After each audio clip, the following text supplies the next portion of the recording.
Arrive après des coups d'État. Coup d'État au Mali, on voit coup d'État au Burkina Faso.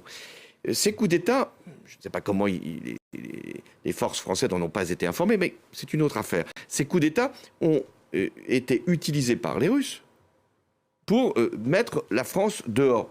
La France a toujours dit, si vous ne nous voulez pas, nous partons. Sauf qu'on voit bien la progression du terrorisme islamiste dans ces régions. Et donc c'est la Russie qui agit, et on le voit bien au Burkina Faso, lorsqu'il y a eu des attaques de l'ambassade, on voit les drapeaux. Honnêtement, je ne suis pas sûr que la population du Burkina Faso ait un rapport d'amitié ou d'affection particulier avec Vladimir Poutine. Donc il y a bien une influence. Et aujourd'hui même, au moment où je parle, ce qu'on appelle le groupe Wagner, le dirigeant du groupe Wagner, dit « Je suis très heureux qu'il y ait un capitaine qui ait pris le pouvoir au Burkina Faso parce qu'il a fait appel aux Russes. » Eh bien, aujourd'hui, ce sont des mercenaires russes qui sont aux côtés de ces dirigeants venus Vous dites, François Hollande, dans votre livre, que ce serait une erreur de quitter le Sahel, que la France doit poursuivre son action au Niger, au Burkina Faso et au Tchad.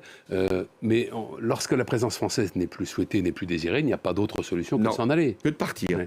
Et pour vous, vous le dites également dans votre livre, la position de la France en Afrique n'est pas fondée sur la recherche d'intérêts économiques. D'autres pays, eux, n'ont pas ce genre de scrupules et prospèrent en Afrique.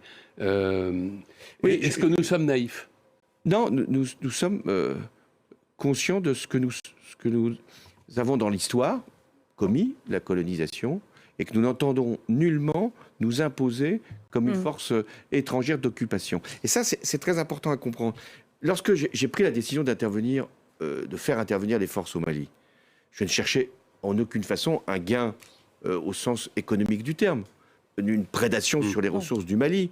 Je faisais parce que tous les chefs d'État et la population du Mali, vous avez rappelé comment on a été accueillis, nous le demandaient. Mais est-ce qu'il ne fallait pas partir en pleine gloire? Il fallait sûrement partir lorsqu'il y avait des succès, en espérant quand même que l'armée malienne ou les armées africaines prennent le relais. Moi, c'est toujours ce que j'ai dit. C'est-à-dire, nous, on peut intervenir dans un premier temps. Ensuite, ce sont aux Africains d'assurer leur sécurité. Qu'est-ce que je constate aujourd'hui? Bien sûr, nous avons quitté, enfin, c'est le président Macron qui l'a décidé, quitter le Mali, et il n'y avait pas d'autre voie. Et maintenant, il y a la question du Burkina Faso. Si on ne veut pas de nous au Burkina Faso, il n'y a aucune raison que l'armée française s'y impose. Mais qu'est-ce qu'on constate au Mali? C'est que les djihadistes progressent. Et pas simplement à Gao et dans le nord du Mali, mais aussi maintenant au sud du Mali. Donc c'est un risque majeur. Mais aux autorités du Mali de l'assumer. Il nous reste une minute, François Hollande. On parle de la gauche ou de vous? Qu'est-ce que vous préférez? Je suis de gauche, donc vous